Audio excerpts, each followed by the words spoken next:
وسيدنا حسن وسيدنا حسين وعلى آله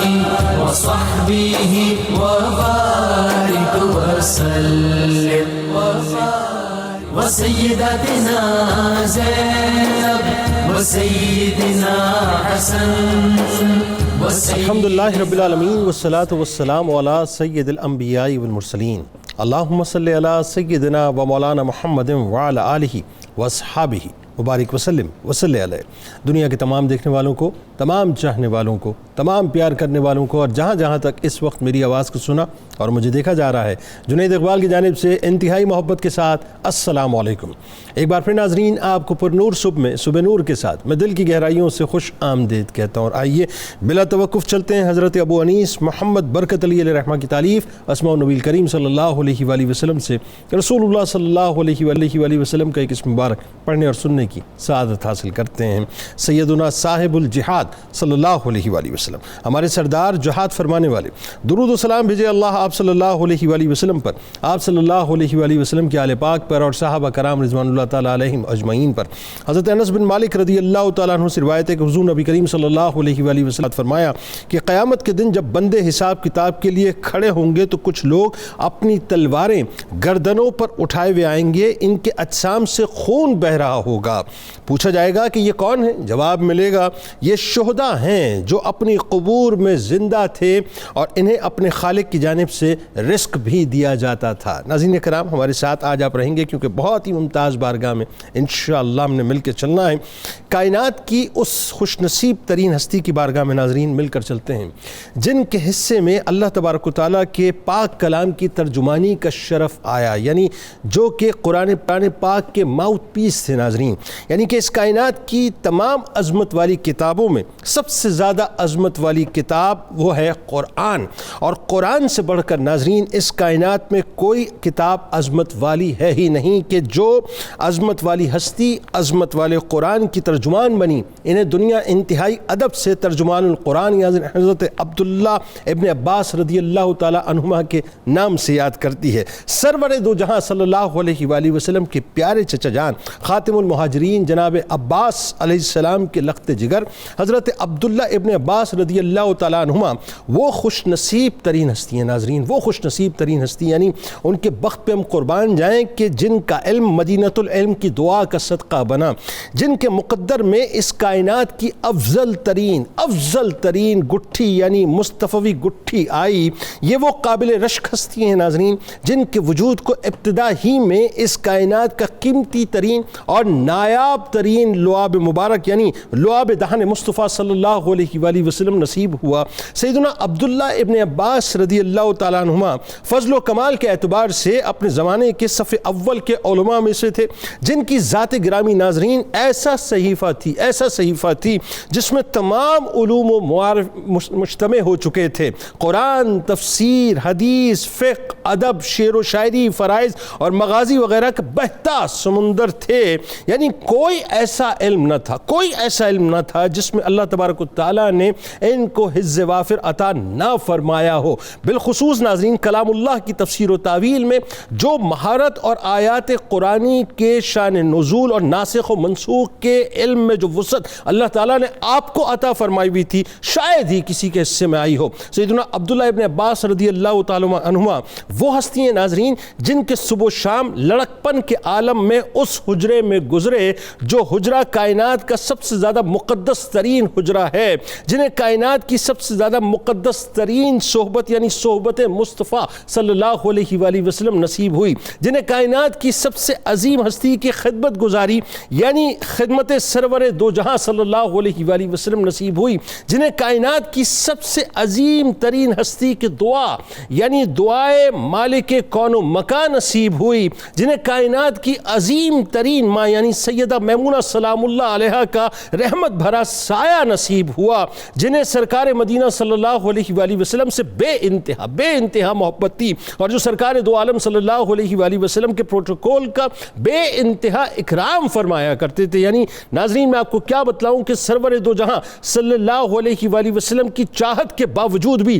سرکار علیہ السلام کے برابر میں کھڑے ہو کر نماز نہیں ادا کرتے تھے کہ کہیں ادب کے دائرے سے میں باہر نہ ہو جاؤں۔ یوں کہیے کہ جن کی ہستی کی عمارت کی بنیاد نگاہ سرکار دو جہاں صلی اللہ علیہ وآلہ وسلم سے یوں سمجھیے کہ اس کی بنیاد رکھ کے تعمیر کی گئی ہو، وہ حضرت عبداللہ ابن عباس رضی اللہ تعالی عنہما ہیں۔ سیدنا عبداللہ ابن عباس رضی اللہ تعالی عنہما کا شمار ناظرین ان مخصوص صحابہ کرام رضوان اللہ تعالی علیہم اجمعین میں ہوتا ہے جو علم حدیث کے سلاطین سمجھے جاتے تھے۔ اگر حدیث کی کتابوں سے ان کی روایات الگ کر دی جائیں تو ان کے بہت سے اوراق سادہ رہ جائیں گے۔ روایات کی کثرت ان کی محنت، جستجو اور ذوق علم کا نتیجہ تھی۔ بہت سی روایات براہ راست خود زبان مصطفیٰ صلی اللہ علیہ وآلہ وسلم سے سنی ہیں۔ انتہائی منکسر المزاج تھے، انتہائی ڈاؤن ٹو ارتھ تھے۔ یعنی ناظرین عالم یہ تھا کہ علم کی طلب اور تڑپ اس قدر تھی کہ جس سے بھی کچھ سننے کا موقع ملتا تو وہیں سے علم حاصل کر لیا کرتے تھے، اور پھر جن سے علم حاصل کرتے تھے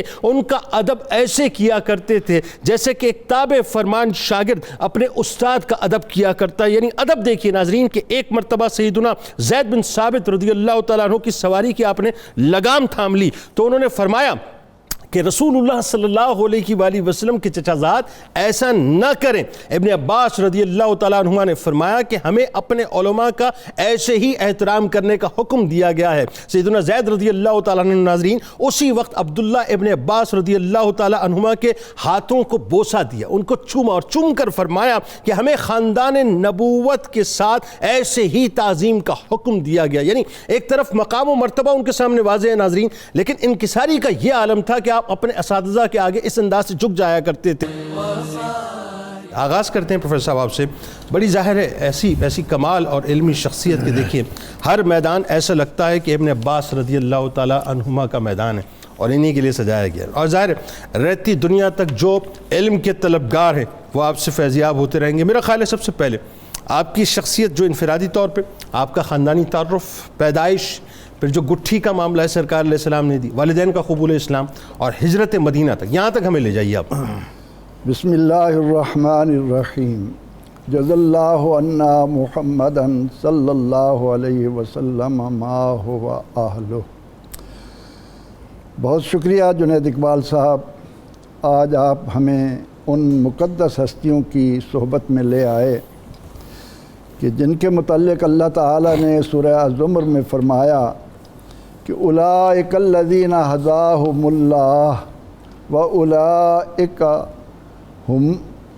مہتدون اولو الالباب، کہ اللہ رب العزت فرماتے ہیں کہ میرے نبی صلی اللہ علیہ وسلم کے صحابہ رضی اللہ عنہم یہ وہ لوگ ہیں کہ جن کو اللہ نے ہدایت دی، اور یہی صاحبان عقل ہیں۔ آہا سبحان اللہ، کیا صاحبان ہدایت اور صاحبان عقل۔ آپ صلی اللہ علیہ وسلم نے اپنے صحابہ رضی اللہ عنہم کو نجوم سے تشبیہ دی، ستاروں سے تشبیہ دی۔ واہ، انہی ستاروں میں سے ایک چمکتا دمکتا وہ ستارہ جو رہتی دنیا تک اہل ایمان کے دلوں میں علم کی شمع کو روشن کرتا رہے گا، انہیں علم کا حریص بناتا رہے گا۔ واہ،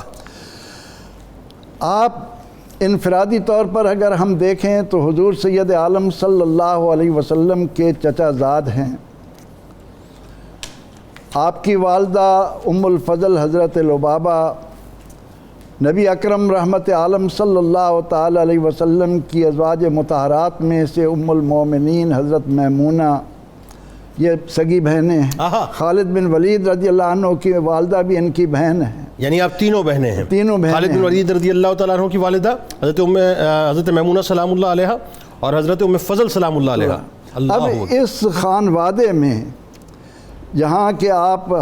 حضرت ہاشم کے پڑپوتے ہیں، عبد المطلب کے پوتے ہیں، حضرت عباس کے بیٹے ہیں، کیا نسبتیں ہیں، تو آپ کی ولادت پاک شیب ابی طالب میں محصوریت کے دوران ہوئی۔ 3 سال ہجرت سے پہلے آپ اس دنیا میں تشریف لائے، ٹھیک، اور نبی اکرم رحمت عالم صلی اللہ علیہ وسلم کو جب اطلاع دی گئی تو آپ صلی اللہ علیہ وسلم نے آ کر آپ کو گود میں لیا، اور جب آپ نے لعاب دہن ڈالا تو اسی وقت سے ہی احساس ہو گیا کہ حضرت عبداللہ بن عباس رضی اللہ عنہ آگے چل کر اسلام کے لیے کتنے درخشندہ ستارہ بنیں گے۔ اچھا، اس اعتبار سے اگر میں کہوں تو آپ بھانجے ہوئے حضرت میمونہ سلام اللہ علیہ کے، اور سرکار مدینہ صلی اللہ علیہ وآلہ وسلم اور حضرت عباس رضی اللہ عنہ ہمزلف بھی، ہمزلف بھی ہوئے، یعنی چچا بھی ہوئے وہ اور ہمزلف بھی ہوئے، دونوں خالائیں ہوئی۔ بالکل ٹھیک۔ اور اس کے بعد جب 8 ہجری میں آپ ہجرت کر کے مکہ مکرمہ سے آئے، یوں تو اسلام اس گھر میں شروع سے ہی داخل ہو چکا تھا۔ ٹھیک ہے۔ سیدہ حضرت ام الفضل ابتدا میں ہی اسلام لا چکی تھیں، سابقون الاولون میں سے ہیں، سبحان اللہ۔ اور سیدنا حضرت عباس رضی اللہ عنہ کے بارے میں کوئی بھی ذی شعور انسان یہ نہیں کہہ سکتا کہ ان کو اسلام سے دلی طور پر لگاؤ نہ تھا، بے شک، کیونکہ غزوہ بدر کے موقع پر جس انداز میں امام المرسلین صلی اللہ علیہ وسلم نے قیامت تک آنے والے مسلمانوں کو حضرت عباس رضی اللہ عنہ کی عظمت سے آگاہ کیا، وہ صاحبان عقل کے لیے کافی اشارہ ہے۔ بالکل ٹھیک ہے، اور یہ تو مصطفی انٹیلیجنس کا کردار ادا کر رہے تھے مکے میں، اس میں کوئی دوسری رائے نہیں ہے۔ تو حضرت عبداللہ بن عباس رضی اللہ عنہما جب مدینہ منورہ آئے تو یہاں پر ان کی سعادت مندی کی انتہا یہ تھی کہ اپنی خالہ کے ہاں آ جاتے تھے، اور ام المومنین سیدہ حضرت میمونہ وہ بھی چاہتی تھیں کہ میرا یہ بھانجا اور نبی اکرم رحمت عالم صلی اللہ تعالی علیہ وسلم سے فیض یاب ہو۔ ایک دن جب نبی اکرم رحمت عالم صلی اللہ علیہ وسلم کے لیے وضو کا پانی لایا گیا تو آپ صلی اللہ علیہ وسلم نے پوچھا کہ یہ پانی کون لائے ہیں؟ تو بتایا گیا کہ حضرت عبداللہ بن عباس رضی اللہ عنہما لائے ہیں۔ تو آپ صلی اللہ علیہ وسلم نے اس موقع پر ایک دعا دی، اور جیسا کہ آپ فرما رہے ہیں یہ بھی آپ کی چھوٹی سی تو عمر ہے، نبی اکرم رحمت عالم صلی اللہ علیہ وسلم کی دنیا سے رحلت کے بعد آپ 13 برس کی عمر میں ہیں، تو اس عمر کے اندر سیدنا حضرت عبداللہ بن عباس رضی اللہ عنہ نے جو نبی اکرم رحمت عالم صلی اللہ علیہ وسلم سے اپنے اندر کمالات سمیٹے ہیں، اس میں اس دعا کا بڑا اثر ہے کہ آپ صلی اللہ علیہ وسلم نماز کے وقت آپ کو پکڑ کر دائیں طرف برابر کھڑا کرتے ہیں، آپ ایک قدم پیچھے ہٹ جاتے ہیں، آپ صلی اللہ علیہ وسلم دوبارہ انہیں پکڑ کر ساتھ کھڑا کرتے ہیں، وہ پھر پیچھے آ جاتے ہیں۔ تیسری بار آپ نے جب فرمایا تو عرض کی یا رسول اللہ صلی اللہ علیہ وسلم کم سنی ہے، اور ادب محبت رسول صلی اللہ علیہ وسلم کی شان یہ ہے کہ میں آپ کے برابر کھڑا ہوں۔ تو اس موقع پر اللہ کے نبی علیہ السلام نے فرمایا کہ اللہم فقہہ فی الدین وعلمہ التاویل، اے اللہ میرے اس بیٹے کو فقہ عطا کر، فقہ دین کی سمجھ عطا کر، اور قرآن کریم کی تفسیر کا علم عطا کر۔ اللہ آپ صلی اللہ علیہ وسلم کی اس دعا کا اثر تھا کہ سیدنا حضرت عبداللہ بن عباس، پھر یہ کہ آپ کی خالہ بھی اس بات کی بہت حرص رکھتی تھیں کہ جتنا بھی زیادہ موقع ملے، اور وہ رات کو اپنے پاس بھی رکھ لیتی تھیں، تو نبی اکرم رحمت عالم صلی اللہ تعالی علیہ وسلم کے ساتھ اس قریبی تعلق کی بنا پر سیدنا حضرت عبداللہ بن عباس رضی اللہ عنہما کی اٹھان اس انداز سے ہوئی کہ انہوں نے نبی اکرم رحمت عالم صلی اللہ علیہ وسلم کی میراث علم کو اتنی اہمیت کے ساتھ امت پر واضح کیا جو آپ ہی کا ایک خاصہ۔ اس پہ جا کے آگے بات کرتے ہیں، اور میں چاہوں گا بچپن کے حالات پہ تھوڑی سی اور بات ہو، لیکن اس سے پہلے ذرا یہ بتائیے ڈاکٹر صاحب کہ خاص طور پہ جو علم کی جستجو آپ کے اندر تھی اور اہل علم کا جو ادب آپ کے اندر تھا، وہ کیسا کمال ہے کہ میں جب آپ کے بارے میں پڑھتا ہوں تو ایک کیسی عجیب سی بات آتی ہے کہ آپ کو اگر یہ پتہ چلتا ہے کہ کسی شخص کے پاس کوئی حدیث ہے تو آپ سفر کر کے اس حدیث کی تلاش کے لیے اور اس کی طلب کے لیے جایا کرتے تھے۔ ذرا بتائیے کہ وہ جو طلب اور جستجو تھی آپ کے اندر۔ بسم اللہ الرحمن الرحیم۔ آپ کی خاندانی نجابت اور شرافت کو جو امتیازات حاصل ہیں وہ تذکرہ ہو چکا۔ آپ کے اندر لگتا یہ ہے کہ طلب صادق کا، جستجو کا اور دین فہمی کا فطرت سلیمہ کی مناسبت سے بڑا گہرا جذبہ تھا۔ ٹھیک۔ اور لگتا یہ ہے کہ ہمیشہ یاد رکھیں کہ حضور نبی اکرم صلی اللہ علیہ وسلم نے جن کو اپنی گٹھی مبارک اور لعاب دہن مبارک عطا فرمایا ہے وہ صرف فیض و برکت کے لیے ہی نہیں تھا بلکہ وہ یہ ایک بنیاد اور استعارہ بھی تھا کہ اس کی بنیاد پر آگے کیا کچھ نہیں ہوگا. بھائی ظاہر ہے مدینۃ العلم جب لعاب دہن مبارک انڈیلیں تو پھر وہ ایک اشارہ بھی ہے نا کہ یہاں تو علم بھی منتقل ہوگا. علم بھی منتقل ہوگا اور اس میں معرفت منتقل ہوگی. یہی تھا کہ آپ جب اپنے والد صاحب کے ساتھ وہاں مدینہ شریف 8 ہجری میں ہجرت کر کے گئے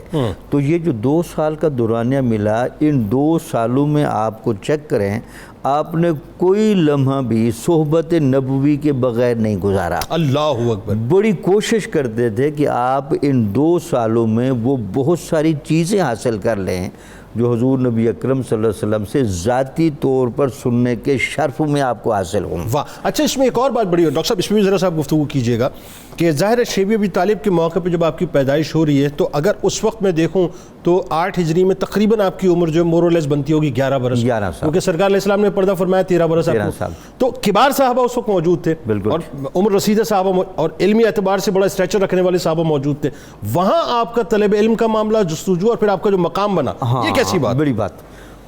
2 سال وہ آپ نے لگائے جب یہ آپ حضور نبی اکرم صلی اللہ علیہ وسلم کا وصال مبارک کے وہ جو اندوہناک لمحات تھے ان آزمائشوں سے صحابہ گزرنے کے بعد آپ خود کہتے ہیں میں نے اپنے ایک انصاری دوست کو کہا کہ بڑے بڑے صحابہ موجود ہیں اور حضور نبی اکرم صلی اللہ علیہ وسلم کا علم مبارک حدیث کی شکل میں اور قرآن کی تفسیر کی شکل میں ان کے پاس ہے تو ہم دونوں گہرے دوست ہیں تو ہم باقاعدہ اس دوستی کے پیرائے میں ایک ایک در پر جا کر وہ حاصل کریں. اس انصاری نے کہہ لیں کچھ عدم توجہی کا اظہار کیا اور وہ سائیڈ پر ہو گیا لیکن آپ نے ایسی کمر ہمت باندھی بلکہ کس لی کہ آپ نے بہت جلد ہی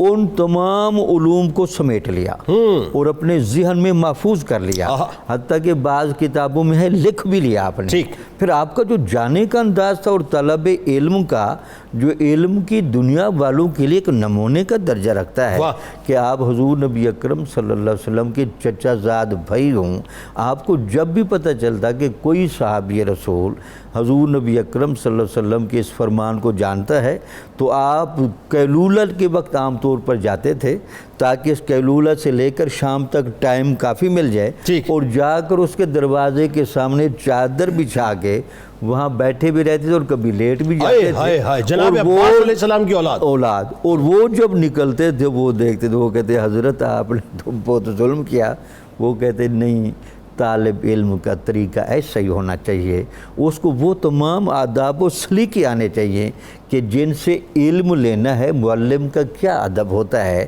اور طالب علم کو کیسے ایک رسپانس دینا چاہیے وہ بنیادیں بھی آپ نے فراہم کی. دیکھیں یعنی روایتوں میں یہاں تک آتا ہے کہ ہوا مٹی اڑاتی اور آپ کا جسم مٹی میں اڑ جایا کرتا تھا لیکن آپ بیٹھے رہتے تھے. آپ بیٹھے رہتے تھے پھر جب وہ تشریف لاتے تو باقاعدہ ان سے وہ حدیث سنتے یاد کر لیتے پھر اس کے بعد آپ چلے جاتے. وہ حالانکہ بڑی آپ کی عزت کرتے وہ کہتے تھے نہیں میں جس مقصد کے لیے ہوں وہ مقصد پورا ہو گیا ہے تو مجھے. پھر بعض اوقات ایسا بھی ہوتا کہ یہ دوران آپ کئی گھروں پر 20 گھروں پر بھی ایک دن چلے جاتے تھے. اللہ یعنی یہ نہیں کہ ایک سفر کیا تو پھر تھک کے آگے پھر دوسرے گھر تیسرے گھر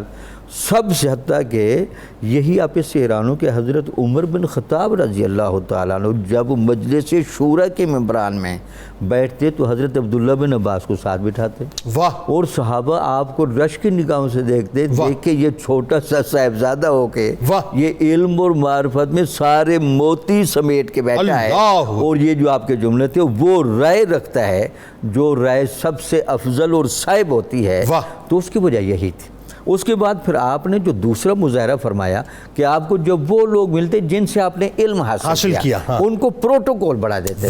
آپ نے زید بن ثابت رضی اللہ تعالی عنہ جیسے وہ صحابی جن کو قرآن کے جمع کرنے کی سعادت حاصل ہوئی ان کو جب آپ ملے تو وہ گھوڑے پر سوار تھے تو آپ نے تیزی سے جا کر ان کے گھوڑے کی لگام پکڑ لی اور تھوڑا چلنے لگے تو انہوں نے رک کر آپ کو کہا کہ نہیں آپ اس طرح نہ کریں، آپ اہل بیت نبوت کے افراد ہیں، آپ اہل بیت ہیں، یہ ہمارا نہیں بنتا۔ بار انہوں نے پر آپ کے ہاتھ چوم لیے۔ یہ دیکھیں دونوں طرف سے یہ جو رسپانس ہے، اس رسپانس کو اگر ہم اس تناظر میں بھی دیکھیں کہ صحابہ اور اہل بیت کا تعلق کس طرح کا ہے، کیا کمال بات ہے، وہ تعلق میں ایک توازن کو بھی چیک کریں، اور ساتھ آپ کا یہ طریقہ دیکھیں کہ آپ ایک معلم کی عزت کس طرح کر رہے ہیں۔ بلکہ آپ نے وہاں جملہ کراس کیا، ان کا زید بن ثابت رضی اللہ، آپ کا ہم پر وہ احسان ہے کہ آپ نے حضور نبی اکرم صلی اللہ علیہ وسلم کی بہت ساری حدیثیں مجھے بتائی ہیں، اور میں نے آپ کی شاگردی میں وہ یاد کی ہے۔ لیکن یہ حدیث پلٹ کے آپ نے ان کے دست مبارک کو چوما کہ خاندان نبوت کا ہم اس طرح سے احترام کرتے ہیں، اور اس میں اس حدیث نبی کو دیکھ، حضور نبی اکرم صلی اللہ علیہ وسلم نے بہت ساری دعائیں دی ہیں، لیکن حدیث یاد کرنے والوں کے لیے آپ کی دعائیں ہیں، سنہری ہیں۔ اللہ تعالیٰ اس منہ کو تر و تازہ رکھے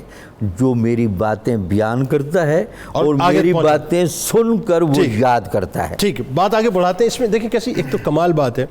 کہ خاندانی تفاخر آپ کے ذہن میں نہیں ہے، یعنی علم کی طلب کے لیے آپ انتہائی منکسر المزاج تھے۔ اچھا، یہ بچپن سے وہی بات ہے جو گٹھی ملی ہے، اس گٹھی کا، میں تو یہ کہوں گا اس گٹھی کا اثر ہے جو سرکار مدینہ صلی اللہ علیہ وآلہ وسلم کی گٹھی ہے۔ اب جن حجروں میں ظاہر ہے آپ کا آنا جانا، خاص طور پہ جو حجرہ حضرت میمونہ سلام اللہ علیہ کا، میں چاہتا ہوں ذرا اس پہ تھوڑا سا آپ بتائیے کہ بچپن کے حالات، اور خاص طور پہ جو سرکار مدینہ صلی اللہ علیہ وآلہ وسلم کی آپ سے اور آپ کی سرکار علیہ السلام سے جو غیر معمولی ایک محبت تھی، کچھ اشارہ پروفیسر صاحب نے فرمایا، لیکن گفتگو آپ ذرا تفصیل سے فرمائیں۔ بسم اللہ الرحمن الرحیم، والصلاة والسلام علی سید الانبیاء والمرسلین۔ جنید بھائی، نبی اکرم صلی اللہ علیہ وسلم کا ارشاد گرامی ہے، ان اللہ اختارنی واختار لی اصحابی، اللہ تعالیٰ نے اپنے لیے مجھے منتخب فرمایا اور میرے لیے میرے صحابہ کو منتخب فرمایا۔ جن قلوب اطہر کو نبی اکرم صلی اللہ علیہ وسلم کی معیت اور رفاقت کے لیے چنا گیا، وہ صحابہ کرام رضوان اللہ تعالیٰ علیہم اجمعین کے قلوب ہیں۔ حضرت عبداللہ ابن عباس رضی اللہ تعالیٰ عنہما بھی اسی مقدس گروہ سے ہیں اور اسی مقدس افراد میں سے ہیں جن کو اللہ تعالیٰ نے اپنے حبیب کی معیت اور رفاقت کے لیے منتخب کیا ہے۔ آپ کی ذات ایک ایسا صحیفہ ہے جس میں اللہ تعالیٰ نے تمام علوم و معارف کو جمع کیا ہوا ہے۔ آپ کی زندگی کا جو اکثر حصہ ہے، یعنی نبی علیہ السلام کا وصال ہوا تو عمر 13 سال ہے، اس سے پہلے اکثر حصہ صحبت رسول میں گزرا، اور صحبت رسول صلی اللہ علیہ وسلم سے بہترین موقع مستفیض ہونے کا آپ کو میسر آیا۔ وہ اس انداز سے کہ آپ نبی علیہ السلام کی خدمت میں حاضر باش رہتے اور پھر خدمت سر انجام دیتے، حکم نبی علیہ السلام آپ کو کسی کام کا دیتے، اس کام کو آپ سر انجام دیتے۔ اس میں ایک اور بات، قطع کلام کی معذرت، آپ اس پہ ذرا کلام فرمائیے گا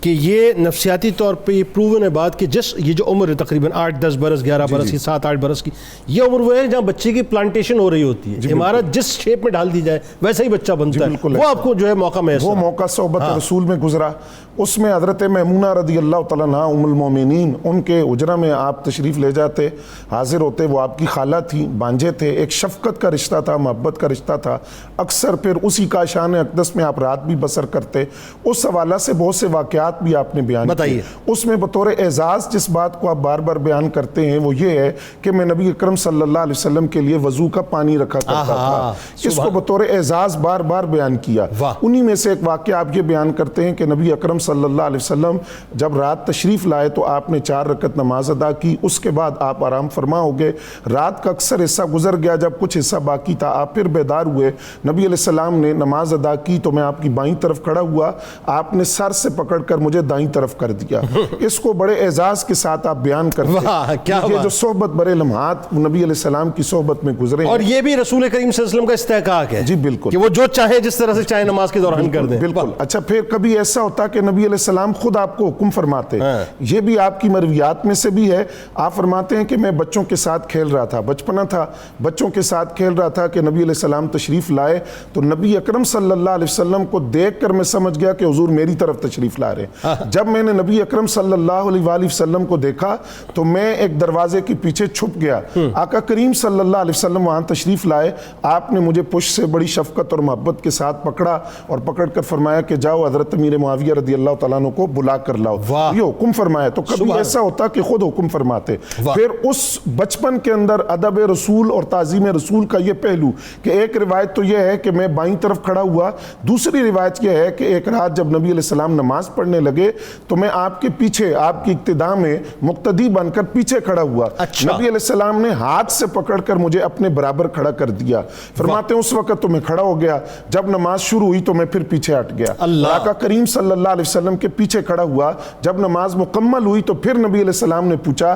کہ جب میں نے اپنے برابر کھڑا کیا تھا تو آپ پیچھے کیوں ہٹے؟ میں نے عرض کیا حضور میری یہ مجال کہ میں آپ کے شانہ بشانہ اور آپ کی برابری میں کھڑا ہوں. آپ نے محبت اور وارفتگی کی بات کی. آپ کی مرویات میں سے فرماتے ہیں کہ نبی علیہ السلام کی خدمت میں پینے کی کوئی چیز پیش کی گئی, مشروب پیش کیا گیا. میں نبی علیہ السلام کی دائیں جانب تھا, بائیں جانب حضرت خالد بن ولید رضی اللہ تعالیٰ عنہ حاضر تھے. نبی اکرم صلی اللہ علیہ وسلم کی عادت کریمہ تھی کہ آپ دائیں جانب اقتدا کرتے تھے. تو اب دائیں جانب میں تھا, عمر کام تھی, بچپنا تھا, حضرت خالد بن ولید عمر میں بڑے تھے. تو آپ نے مجھ سے پوچھا کہ حق تو تمہارا ہے, اگر تم اجازت دو تو میں پہلے خالد بن ولید کو دوں. تو میں نے عرض کیا کہ حضور آپ کا بچا ہوا مشروب اس حوالے سے میں اپنی ذات پر کسی کو ترجیح نہیں دے سکتا. اس کی حکمت کیا تھی کہ اس برتن سے حضور کے لب مبارک لگے تھے اور وہ نبی علیہ السلام کا بچا ہوا مشروب تھا. میں نے عرض کیا کہ حضور اگرچہ حق میرا ہے تو میں اپنا وہ حق جو ہے وہ استعمال کروں گا, اور اس معاملے کے اندر میں اپنی ذات پر کسی کو ترجیح نہیں دے سکتا. تو اس بچپن کے اندر حضرت عبداللہ ابن عباس رضی اللہ تعالیٰ عنہ کی نبی علیہ السلام کے ساتھ محبت, پھر وصال رسول کو آپ یاد کرتے تھے.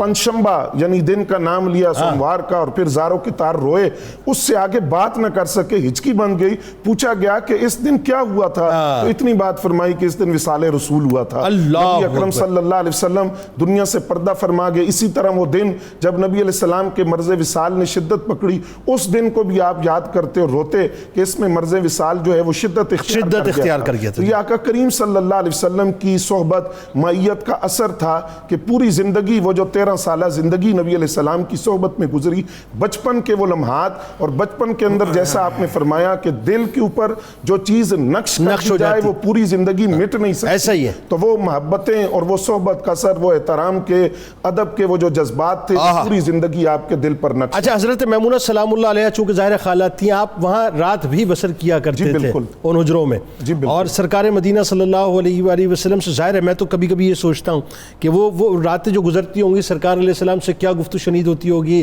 عبادتوں کو میرے سرکار کی دیکھتے ہوں گے, تو جو روحانی طور پہ اللہ تعالیٰ نے آپ کو عطا کیا ہوگا وہ کیا ہی کمال. دیکھیے وہ رات کے جو لمحات ہیں نا جی, وہ خلوت نشینی کے لمحات, کہ جس وقت رب کے حضور بندہ حاضر ہوتا ہے تو نبی علیہ السلام کی شب بیداری اور حضور صلی اللہ علیہ وسلم کا جو قیام اللیل ہے, عبادات کے معاملات ہیں, جس انداز سے حضرت عبداللہ ابن عباس کو دیکھنے کو موقع ملا یہ اور کسی صحابی کے حصے میں نہیں آیا. خاصیت ہے. اب ذرا سنیے پروفیسر صاحب سے وہ کیا بتلاتے ہیں اس حوالے سے. پروفیسر صاحب, جو علمی مقام المرتبہ آپ کا, خاص طور پہ جو علم قرآن کی ہم بات کریں, علم حدیث کی ہم بات کریں, علم فقہ کی بات کریں, علم وراثت کی بات کریں, ہر میدان حضرت ابن عباس رضی اللہ تعالیٰ عنہ کا میدان نظر آتا ہے. بتائیے. یہ ایک حقیقت ہے کہ نبی اکرم رحمت عالم صلی اللہ علیہ وسلم نے اپنا وارث علماء کو قرار دیا, العلماء ورثۃ الانبیاء.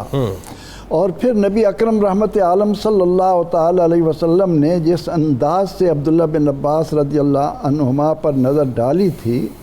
اس کا نتیجہ یہ تھا کہ آپ نے اس انداز میں علوم حاصل کیے کہ تفسیر ہو, حدیث ہو, فقہ ہو, شاعری ہو, وراثت ہو, کوئی میدان ایسا نہیں تھا کہ جس میں آپ نے اپنے آپ کو اس کمال تک نہ پہنچایا ہو کہ حضرت سعد بن ابی وقاص رضی اللہ عنہ فرمایا کرتے تھے کہ میں نے ایسا کوئی صحابی رضی اللہ عنہ نہیں دیکھا جو عبداللہ بن عباس سے زیادہ حلیم, آپ سے زیادہ علیم, آپ سے زیادہ عاقل اور آپ سے زیادہ حاضر فہم ہو. حضرت فاروق اعظم رضی اللہ تعالیٰ عنہ حضرت عبداللہ بن عباس رضی اللہ عنہ کو ان کی علمی جلالت شان کی بدولت جو مرتبہ و مقام دیا کرتے تھے, وہ صحابہ رضی اللہ عنہ کو حیرت میں ڈال دیتا تھا. آپ انہیں بدری صحابہ کے برابر بٹھاتے تھے. جب آپ سے پوچھا جاتا کہ عمر آپ ایک لڑکے کو جو ہمارے لڑکوں جیسا ہے ان کو اتنا مرتبہ مقام دیتے ہیں، تو سیدنا فاروق اعظم رضی اللہ عنہ کی جو بالغ نظری تھی اس کی روشنی میں آپ فرماتے کہ میں نے جو علمی نکات حضرت عبداللہ بن عباس رضی اللہ عنہ کو بیان کرتے ہوئے دیکھا ہے وہ اور کسی میں نظر نہیں آتے۔ بلکہ ایک جملہ آپ کا شاید یہ بھی تھا کہ ابن عباس رضی اللہ تعالیٰ عنہما ادھیڑ عمر والوں میں نوجوان ہیں، ان کی زبان سائل اور ان کا ذہن رسا ہے۔ یہ حضرت عمر فاروق رضی اللہ تعالیٰ عنہ، وہ جملہ تھا فتل کہول، بوڑھوں کا جوان، یہ فاروق اعظم رضی اللہ عنہ۔ بلکہ آپ نے پھر ایک دن لوگوں پر واضح کرنے کے لیے ایک بھری مجلس میں فاروق لوگوں سے پوچھا کہ سورہ نصر کے بارے میں، اذا جاء نصر اللہ، اس کے متعلق بیان کرو۔ تو تمام صحابہ رضی اللہ عنہم کی نظر اس بات کی طرف گئی کہ اذا جاء نصر اللہ والفتح، کہ جب فتح کا آیا تو اللہ تعالیٰ نے اسلام کو شان مرتبہ دیا، تو اسلام پھیلا، لہٰذا آپ اللہ کا شکر ادا کیجئے اور استغفار کیجئے۔ لیکن حضرت عبداللہ بن عباس رضی اللہ عنہما سے جب پوچھا گیا تو انہوں نے کہا کہ نہیں، سورۃ النصر جو ہے وہ اس بات کا اشارہ تھا کہ اب اللہ کے محبوب علیہ السلام ہم سے جدا ہونے پردہ فرمانے والے ہیں، کیونکہ دنیا کے اندر جس کو بھیجا جاتا ہے وہ ایک مقصد کے تحت ہوتا ہے۔ تو امام المرسلین صلی اللہ تعالی علیہ وسلم جس مقصد کے لیے آئے وہ مقصد اب کمال کو پہنچ چکا، اب اللہ کی مدد آ چکی، اب اس میں اشارہ ہے کہ آپ اللہ کے ہاں تشریف لے جانے والے ہیں۔ پھر آپ نے بیان کیا کہ جب یہ سورہ مبارکہ نازل ہوئی تو لوگ تو خوش ہو رہے تھے، لیکن یار غار، واقف اسرار نبوت، ثانی اثنین سیدنا صدیق اکبر رضی اللہ عنہ کی آنکھوں سے جوئے آنسوں کی نہر رواں تھی کہ وہ کہہ رہے تھے کہ اب آپ ہم سے جدا ہونے والے ہیں۔ اور اسی طرح آپ کی علمی جلالت شان کا ایک مقام یہ بھی ہے کہ اکثر صحابہ کوثر سے مراد لیتے کہ وہ پانی کی ایک نہر ہے، ٹھیک ہے، لیکن سیدنا حضرت عبداللہ بن عباس رضی اللہ عنہما نے انا اعطیناک الکوثر کا معنی کیا کہ ہم نے آپ کو خیر کثیر سے نوازا ہے۔ جب آپ سے کہا گیا کہ جناب اس سے تو ہم یہ مراد لیتے ہیں کہ جنت کی ایک نہر ہے، فرمایا ہوا من الخیر الکثیر، وہ خیر کثیر میں سے ایک چیز ہے۔ انا اعطیناک الکوثر، ساری کثرت پاتے ہیں۔ اللہ اکبر۔ تو سیدنا حضرت عبداللہ بن عباس رضی اللہ عنہ کی علمی جلالت شان یہ تھی کہ آپ کے دروازے پر طالبان علم کا اتنا ہجوم ہوتا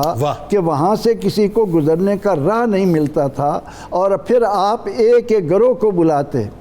فرماتے کہ اب اس جماعت کو بلا لاؤ، ان کے سامنے قرآن پاک کی تفسیری نکات بیان کرتے، اس کے بعد اور جماعت کو بلاتے، ان کے سامنے حدیث علم حدیث کو روشن کرتے۔ اچھا، کسی حدیث میں ذرا سا بھی شک ہوتا اس کو اختیار نہ کرتے؟ جی یہ تو آپ کا خاصہ تھا نا آپ کے، اسی لیے علماء نے 1660 حدیثیں آپ سے صحیح طور پر، بعض نے اس سے زیادہ کا بھی ذکر کیا ہے، لیکن قرآن پاک کے بارے میں ایک شخص کو دیکھا کہ وہ تفسیر کر رہا ہے، تو آپ نے اس سے پوچھا کہ ناسخ منسوخ کا علم جانتے ہو؟ اس نے کہا کہ نہیں۔ فرمایا تمہیں کس نے حق دیا ہے کہ تم قرآن پاک کی تفسیر کرو؟ تو اسی طرح سے آپ نے شاعری میں، ادب میں، وراثت میں، حساب میں، ان تمام تر علوم میں اس قدر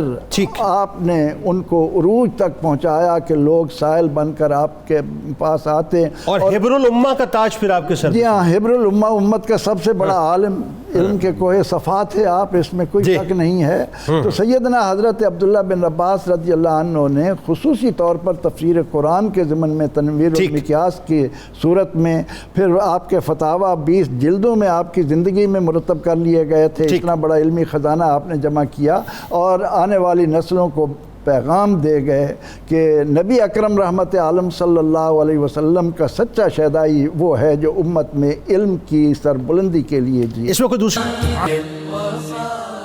کتاب الشفا کی جانب آپ کو لیے چلتے ہیں۔ اہم امور میں کامیابی کا وظیفہ آپ کو بتلاتے ہیں۔ فرمان نبوی صلی اللہ علیہ وآلہ وسلم ہے کہ جو شخص اپنے امور میں کامیابی حاصل کرنا چاہے تو وہ 21 دن تک نماز عشاء کے بعد سورۃ العلق 700 مرتبہ پڑھے، انشاءاللہ کامیابی حاصل ہوگی۔ حضرت عبداللہ ابن عباس رضی اللہ تعالیٰ عنہ کا بڑا ہی کمال قول مبارک ہے، فرماتے ہیں کہ جس طرح میٹھا شربت پی جاتے ہو غصہ بھی اسی طرح پی جایا کرو۔ حضرت عبداللہ بن عباس نجم مصطفیٰ، حضرت عبداللہ بن عباس نجم مصطفیٰ، وہ مفسر تھے، فقیہ دہر تھے، حق آشنا، وہ مفسر تھے، فقیہ دہر تھے، حق آشنا، ان کو حبر الامہ کہتے ہیں سبھی اہل حرم، ان کو حبر الامہ کہتے ہیں سبھی اہل حرم، اہل علم و فضل نے مانا ہے ان کا مرتبہ، اہل علم و فضل نے مانا ہے ان کا مرتبہ، باب شہر علم کے شاگرد بھی شیدائی بھی، باب شہر علم کے شاگرد بھی شیدائی بھی، قاسم نور ہدایت واصل رب العلا، قاسم نور ہدایت واصل رب العلا، آج بھی اقوال ان کے بانٹتے ہیں روشنی، آج بھی اقوال ان کے بانٹتے ہیں روشنی، آج بھی فیضان ساجد آپ کا ہے مل رہا، آج بھی فیضان ساجد آپ کا ہے مل رہا، حضرت عبداللہ بن عباس نجم مصطفیٰ۔ صل وصحبه وبارك وسلم